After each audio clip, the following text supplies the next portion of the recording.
Welcome back, guys. Good to be with you again for Planes, Trains, and Automobiles. We were pretty thorough in the first half of this episode. Were we? I think trying to think back to what I said, the synopsis for this movie, I think I was wrong on parts of it. How? I believe I said that. Well, I mean, I was right with the general theme of it, but I think there was. I think like in the sequencing, I kind of forgot that it took a while to get to the where he goes to the rental car thing. I thought that was near the beginning of the movie. Yeah, but yeah, whatever. I mean, it is a simple premise, but I think I messed up a little bit in the first half. Not there was definitely no we. There was zero we on that. It was you. Oh, so sorry. Well, this is true. This film is new for Dana, so I'm very curious what he thought of it. This is a movie more of, I would say, wait a minute. He's doing it again, folks. It's like he's Undertaker. Someone's beaming in. I'm tempted. Tempted at this point to not allow you on the podcast, man. Hello, Joe AP. First salutation. As you can hear, Joe AP has come back with a vengeance. Yes. Love it. How's everything going? How's everybody doing? Well, right. We're recording, by the way, Jim. Yes, we are. Do you know we are recording? It's not as BSing before the podcast. Oh. It's all good. It's all good. I'm sorry.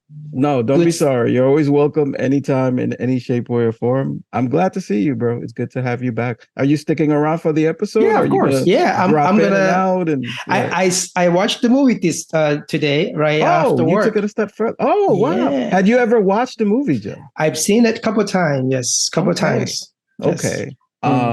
But yeah, man, let's dive in. Dana, I'm gonna start with Dana first. I have to, because he's the newbie when it comes to this film. And I am so curious as to his thoughts. Like, what are your first impressions, if you could summarize for us about this film? Because we pretty much hyped it up in the first half of this episode. So did it live at all up to any of these expectations? So obviously I got to save the final review for how good was it. Yeah. But I can tell you now, yeah, you guys suck. I was thinking of Vacation and kind of thinking about similar themed movies. And if I had to make a list of those movies, let's just say that this one isn't going to be on the top of that list. Oh, wow. And by the way, the same writer for both of these movies, by the Vacation and this. John Hughes wrote Vacation also. He's one of the writers for Vacation. So he wrote the National Lampoon Vacation? Yeah, well, yeah. Okay, he worked on the similar style for that. Yeah. He worked Ferris Bueller's Day Off. Like all the genre, I didn't want to jump the scene, but the car had the same make too. The car that was an homage to the Vacation car. Yeah. So this one came after, I guess. It did. Yeah, a few years after. Yeah. This is 1987. Yeah. Oh, I didn't bring my notes, did I? Oh well. It's okay. Yeah, I had notes somewhere. No one would know. I'm fine. All right, so let's dive in. We heard Dana's opinion, which is gonna wind up on the editing room floor. And, let me kick him off the call. We can convince Dana it was good. We cut his line. No mic for you. You've lost your privilege. You don't diss John Hughes on this podcast. You just don't. No, not at all. I'm curious as to the reason why. So that makes me look even forward to the how good was it at the end of this episode. But let's dive in. Let's get into Planes, Trains, and Automobiles. Somebody want to start with the plot or anything about the film that we should cover before we get into the plot? No, let's get right into the plot. I mean, I can start it off. I think I watched it this afternoon as well, so it's a few hours old for me. It starts out with Steve Martin, I believe, in a really boring meeting. He keeps looking at his watch. He's realizing he's going to miss his flight because this meeting is going nowhere. The guy cannot make up his mind, and he keeps looking at his flight. I think his flight is at 6 p.m., a flight from New York to Chicago. And, he sees the time ticking away. His friend who's in the meeting with him, by the way, the father from Ferris Bueller is his partner in the meeting. And the guy tells him, there's no way you're going to make that flight. You're in downtown Manhattan. There's no way you're going to make it to the airport. And he's like, no, I got to get home for Thanksgiving. I'm going to make the flight. He's trying to hail a taxi. no, long lines, not getting it. He sees a taxi like about a half a block down the road, and then him and Kevin Bacon make eye contact, and they both are going to race for this from opposite sides of the road. Are going to race for this taxi, and this is the start of Steve Martin's bad day, because as he's almost to the taxi, he trips over a big trunk. It falls on the ground, and Kevin Bacon beats him to the cab.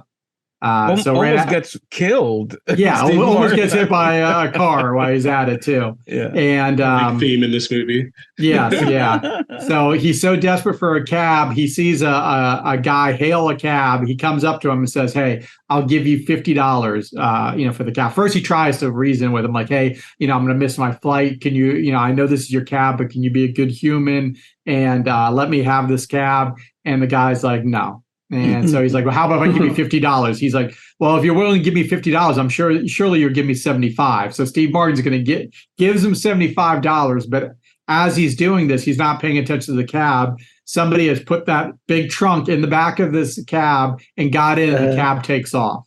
So now he's chasing the cab down the road, screaming, yelling, gets to the light. He opens the door and sees John Candy, who's surprised to see Steve Martin as well, and cab gets away. Steve Martin's stuck. I think does he take a bus? I think he takes a bus to the airport from there. Yeah. No. Was it? Yeah. I think he's next scene you see him get off a bus. Yeah. Now, right away, you're in fantasy land, because you guys already know what I'm going to say about this scene. Is that never in history has a white man in a business suit in downtown New York ever had to chase down a cab. Yeah, that just does not happen. Yeah, I mean, the cabs stop by default for white men in business suits downtown. That's true. But if you did look at the scene, it was all white men in business suits getting in cabs. So maybe it wasn't enough cabs. Yeah, there was definitely no minorities in this scene. Once again, this is New York in the 80s. For some reason, there's no minorities anywhere. I don't get it. No.